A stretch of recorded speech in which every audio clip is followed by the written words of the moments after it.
like him. Man. People really like him. I did like Kingdom That's Come. one of the best DC stories, man. Yeah. But I really did like Kingdom Come much shit, but you know, I don't see that Superman too often. But I think now they're trying to play it. Well, even this is debatable. They read a story called Superman Grounded, where he kind of deals with, you know, the problems of the world. You know, he pretty much goes to different towns, different cities, and talks to people about their different problems and issues. And some fans like it, some fans don't like it. I got to a debate with a friend of mine about it. Oh, it's the worst Superman story ever told, and yada, yada, yada. And I said, you see, he's playing to be one storyline. I said, I'm sorry, dude, I kind of disagree. I kind of see where the writer's coming from. Well, it's like, pretty much, those are problems. How you deal with a problem, you can't just punch somebody to solve. There's certain problems. Superman can't solve the world's problems. And there's even issues that he has in certain stances on that you may or may not agree with. And you can't solve it by hitting it with an I-beam or punching it out. How do you deal with that? And me and my friend, he just couldn't understand that. Personally, I'll probably have to say, like, some of my favorite incarnations of Superman and Man of Steel has always been, like, you know, animated formation. Kind of like what Leroy was talking about when if you grew up watching Super Friends or what have you. I mean, yeah, Superman had that, you know, I'm so indestructible type phase about him. But then as soon as you put out that kryptonite, you know, he's done, he's gone, he's a punk. And then there are like those certain issues of Superman where it's like, you know, he act like he knows better than everybody else. And whenever any other hero tries to step to him and let him know, like, hey man, you kind of outline with what you're saying and what you're thinking, then it's like, you know, Superman kind of got like this how dare you type vibe about him. And like, I probably have to say my most likable moments about Superman is the battles that he has with certain characters, whether it's Darkseid, Doomsday, Luthor from time to time, depending on what type of crazy adventure Luthor got to battle him. I mainly like Superman for his, you know, combat aspects or whatever. The only humbling moments that I really do like about Superman, like what Leroy mentioned, was the thing with Superman Returns when, you know, he kind of inadvertently found out that he had a son.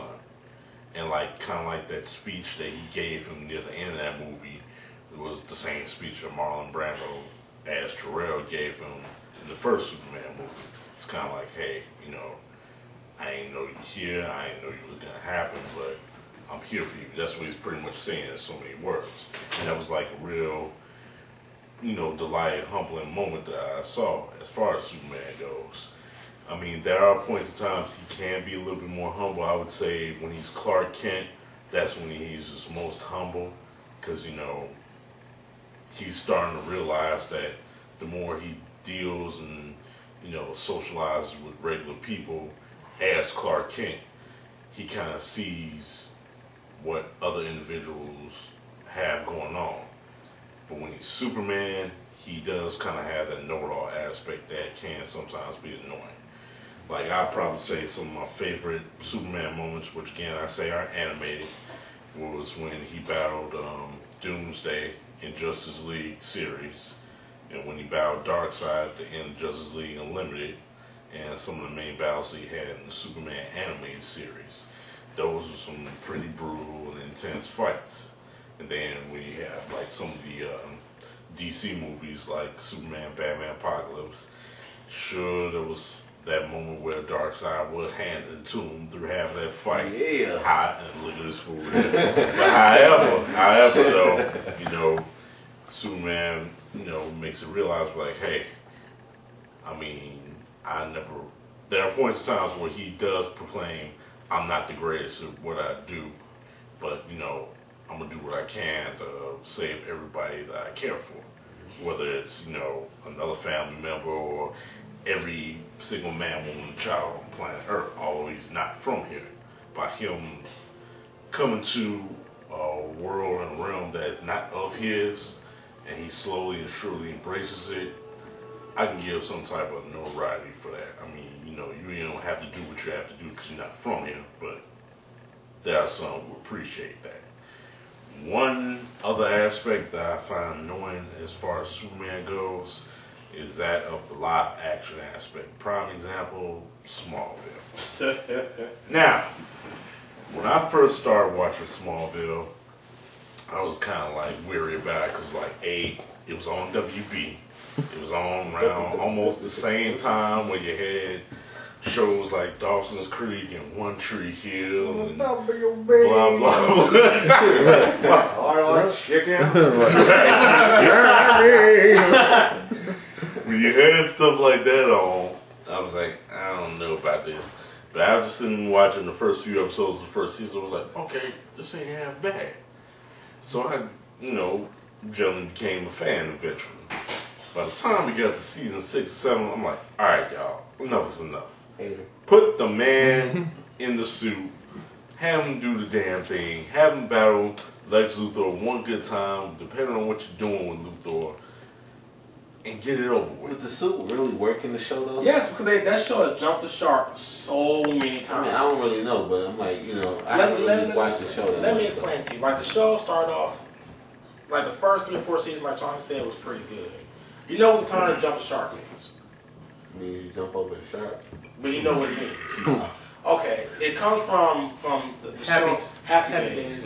When that show was a highly rated, highly respected show. In one season, a season ender finally jumps over the shark. It went on vacation. He got to a ski boat and jumped over a shark, and that season ended. And then the season started after that, and the show was never the same. And it was after the show went downhill ever since.